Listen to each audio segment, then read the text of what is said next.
ผู้สาวตะป้องโคกดีกว่าเฮ้า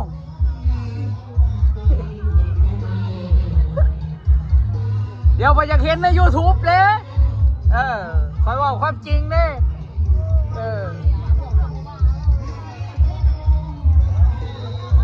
ต้องไปทุกนี่แล้วก็เห็นนี่แล้วก็เห็นตัวนี้อยู่นี่มันกิ